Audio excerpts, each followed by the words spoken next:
What's going on, guys? My name is Austin Zabak, and if you're new to my channel, I really appreciate you joining me today. And in today's video, we're going to be breaking down step by step how I purchased a piece of real estate, a property, and how we're actually renovating the property. So maybe you're a brand new real estate investor, or maybe you just have curiosity when it comes to real estate, or maybe you just like watching other people renovate properties. This will be a very good video for you to watch regardless of who you are or where you are at in the journey. I'll keep the video really short, really simple, and really to the point. I just want to outline exactly how to actually purchase a property, what costs are associated, and the different things that I look for when I actually go to renovate the property. Now, I'm no guru and I'm nobody special. I'm just a normal average guy that'll occasionally find a good deal on a piece of real estate, and at the end of the day, I choose to invest my money in markets that I understand and that I'm educated in. So I just want to make this video to share with you my experience. I've been in real estate for about 6 years now, and I actually started out in wholesaling, which is essentially where you just flip contracts, and then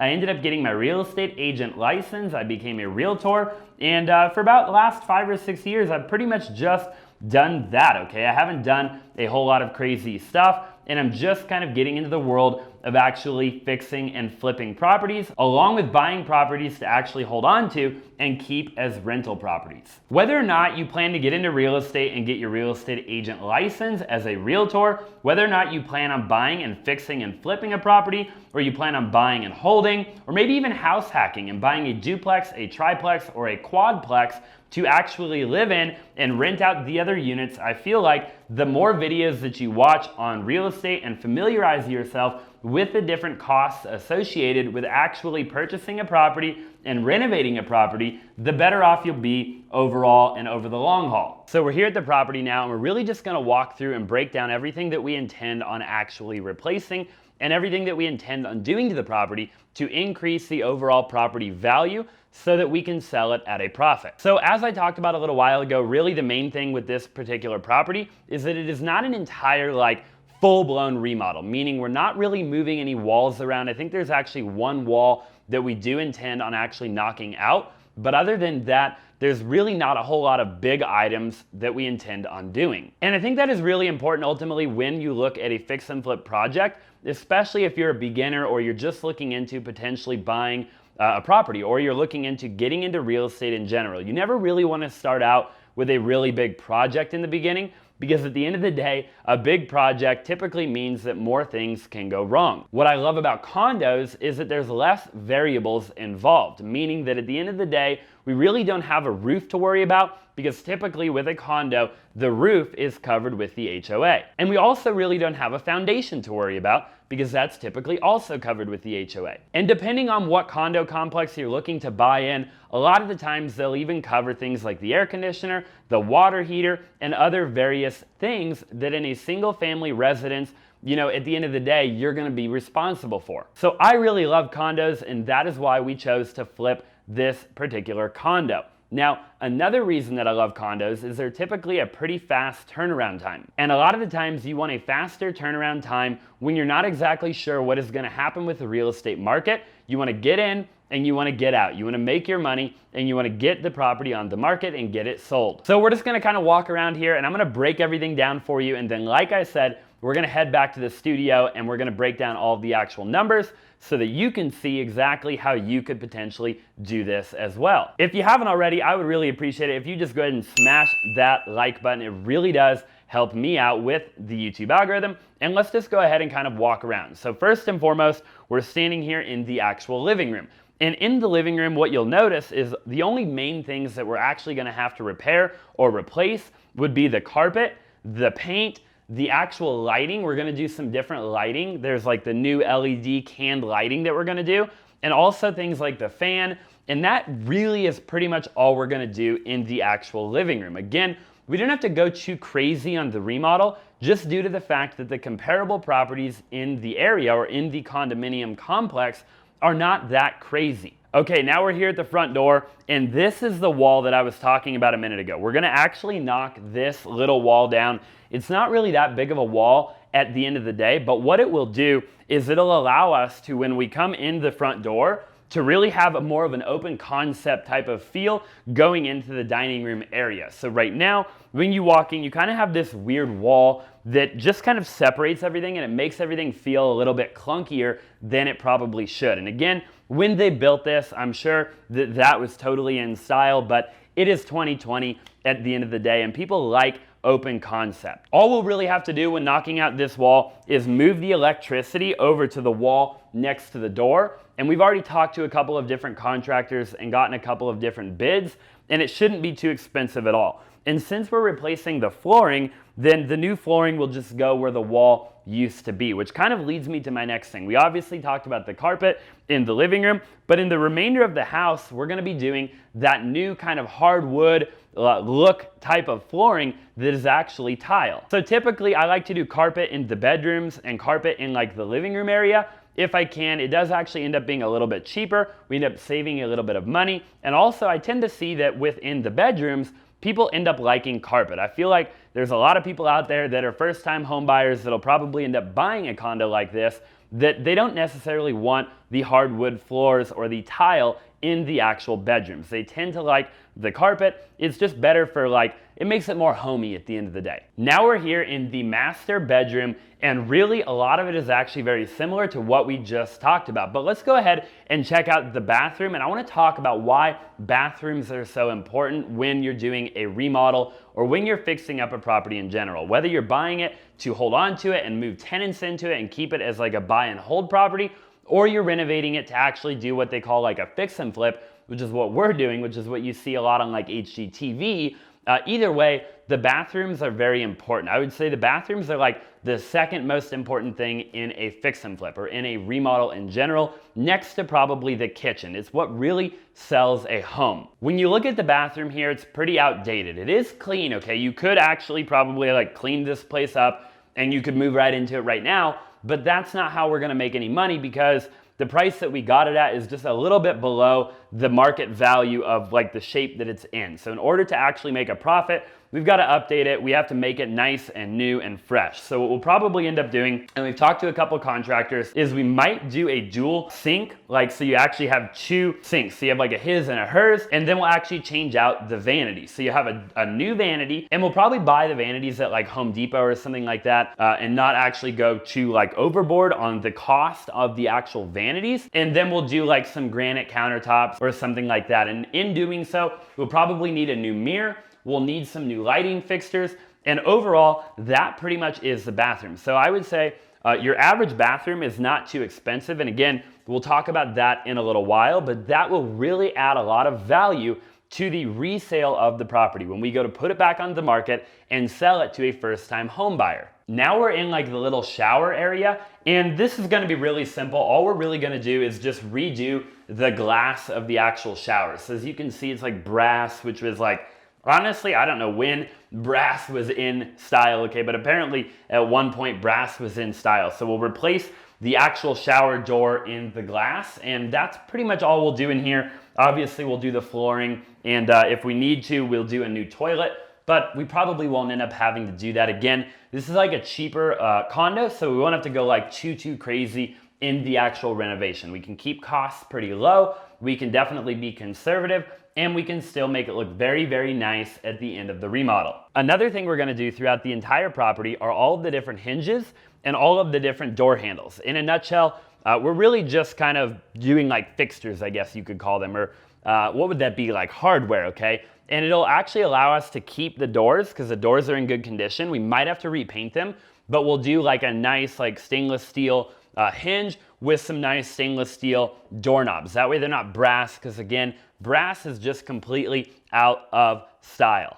And we are in the kitchen, which is the most important part of any property. You've probably seen on HGTV or all of the property flipping shows that you've ever watched, and you probably know from experience, if you've ever bought a home or you're even renting a home, one of the biggest things that you look at when you move into a property is the kitchen. It tends to be where you spend a lot of time.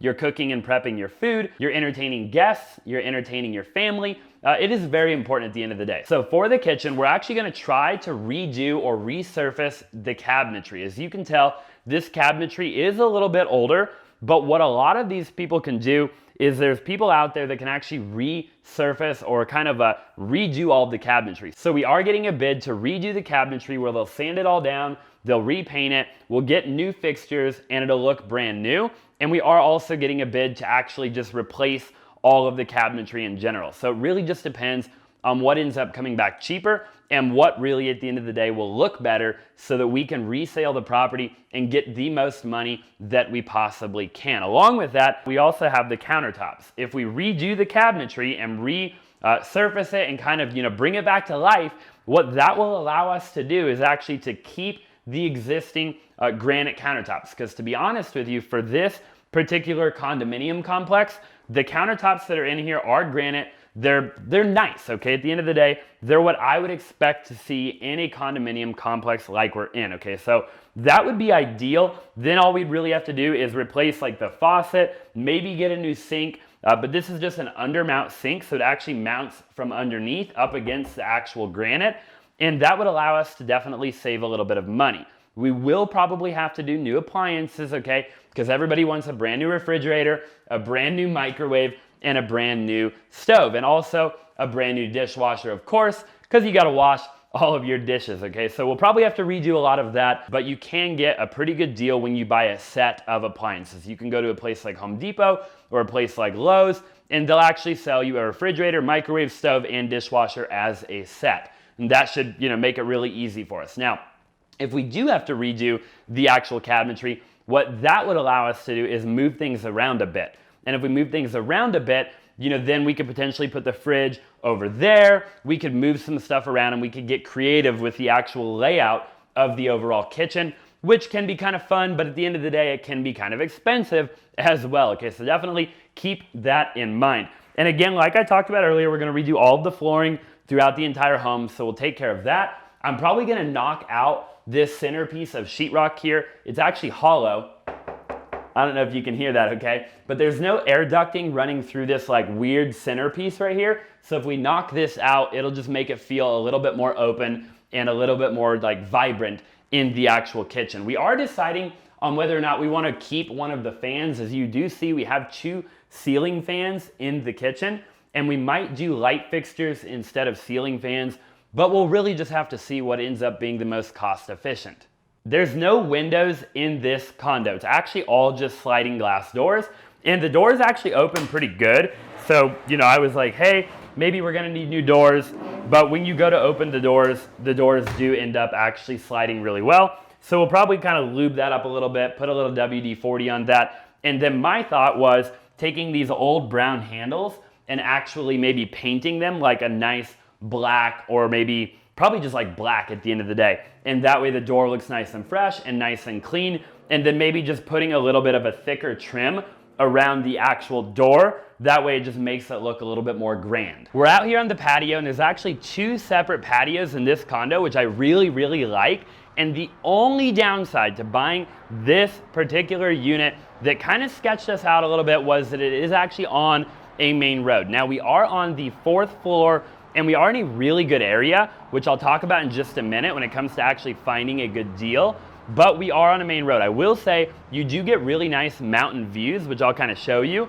But I figure that at the end of the day, worst case scenario, we take like a $5,000 to $10,000 hit as a result of being on the main road. So I just kind of factor that into my numbers, and I'll talk about that in a little while. But for the patio, it's really, really simple. All we're gonna do is some nice outdoor like turf or some nice outdoor carpet, and just kind of freshen it up a little bit, make it look a little bit newer, and make it a vibe for the next owner. So it is actually kind of a split master. The other bathroom is not attached to the actual bedroom, but they are on opposite ends of the condo. Because remember, it is a 2-bedroom, 2-bathroom, 1,256 square feet condo. Okay, so that's obviously really good, because if you have like roommates and they're on the other end of the home, or if you have like, a family member or whatever living with you, then, you're kind of separated. You're not like right next to each other, which is good. And really in this bathroom, very simple, just like the other bathroom, we're gonna do a new vanity, granite countertops, a new sink, new mirror, new light fixture, and then maybe what we're gonna do is replace the tile in the actual tub. We're probably gonna try to salvage that actual tub and just replace the tile, okay? And again, all new flooring.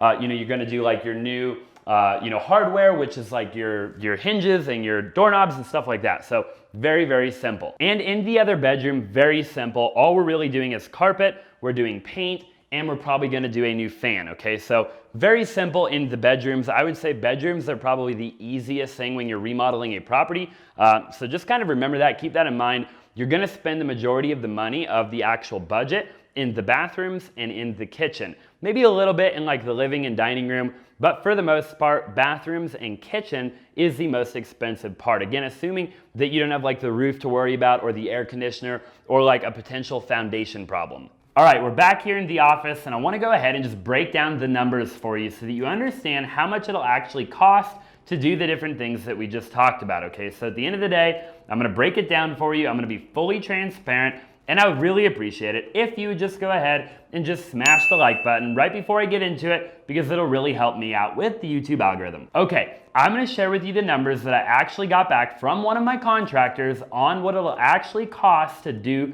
the property. Now, just for reference, this is my highest quote that I actually got back. I figured I would share with you my highest quote, that way you could understand, at the end of the day, it'll end up being cheaper than the quote that we're talking about, because I do have some different contractors that can probably get it done a little bit cheaper, or there's a couple of things that we can definitely cut out. So running through it really quick, we have our demo, getting rid of the trash and getting rid of everything in the property, getting rid of the carpet, getting rid of the tile, knocking out that wall, pretty much everything that we talked about, and that'll be about $2,300. We have our cabinet install in the kitchen and in the bathrooms, and basically all cabinets in general, about $6,325. We have our tile backsplash in the kitchen, which will run about $600. We have new baseboards throughout the entire property. After we finish the floors, obviously, the baseboards will look really good, along with the door trim, the door handles, and the hinges for about $2,350. We have the new dishwasher in the kitchen,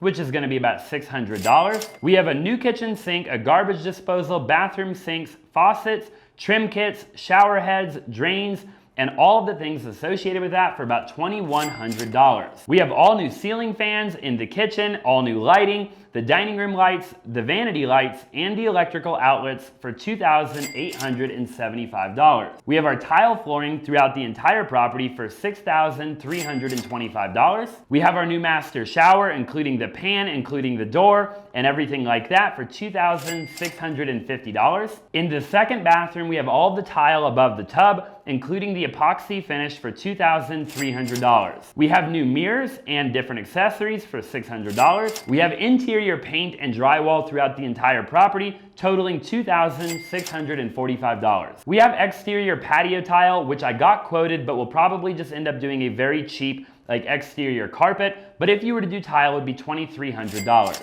And we have approximately 65 square feet of new quartz countertops, which we can probably cut costs by doing granite, and that will be $2,875. This particular quote to do the entire property will run us about $36,845. Now again, there's definitely a lot of things that I believe that we can cut out of our budget and definitely save money. In my opinion, I think all in all, we'll probably be done with this particular rehab for about $25,000. Let's assume the worst for today's video at $36,845.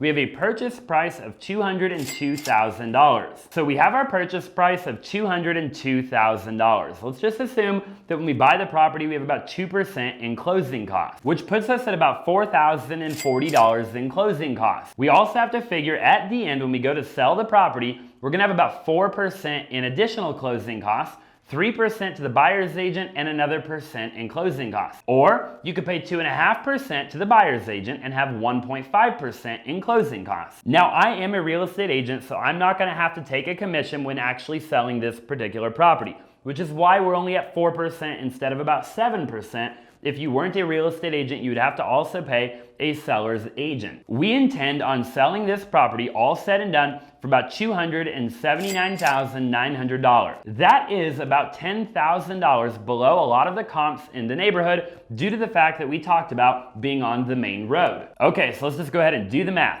Take $279,900 and multiply that by 4%. That totals $11,196. So go ahead and take $279,900 minus $11,196. Then go ahead and subtract your $4,040. That leaves you with $264,664. So now that you subtracted your $202,000 in purchase price, go ahead and subtract your rehab of $36,845. You're left with a total potential profit of $25,819. Now again, I really believe we can get the renovation about $10,000 cheaper than what we initially got quoted, because again, that was our highest actual bid. So when you look at it, our worst case scenario is about $25,000 in potential profit. Our best case scenario is about $35,000 in potential profit. Guys, that is really all I have for you, okay? At the end of the day, doing deals like this is actually not that complicated. Sure, it takes a little bit of time, and you've definitely got to network with the right people, and you've definitely got to know a couple of different things that you want to look out for. But if you haven't already, definitely just subscribe to my YouTube channel, and I would love to make many more videos walking you through the actual steps that you have to take to be a real estate investor if that's what you so choose. I also have videos on how to flip contracts, I have videos on how to buy and hold real estate, and I have videos on how to house hack and actually live for free while paying down your mortgage and gaining equity in the property. So definitely just stay tuned for more content just like this. And again, I really appreciate you for watching today's video. Definitely drop into the comments what you would like to see in a future video. I'd be happy to make it for you. And if you haven't already, I would really appreciate if you'd click in the link below. If you've ever thought about opening up a Webull account, you deposit $100 and you could get 2 free stocks valued up to $1,400. Again, you can do that if you want. You definitely don't have to, but I do appreciate you for watching the video, and I look forward to seeing you in the next one.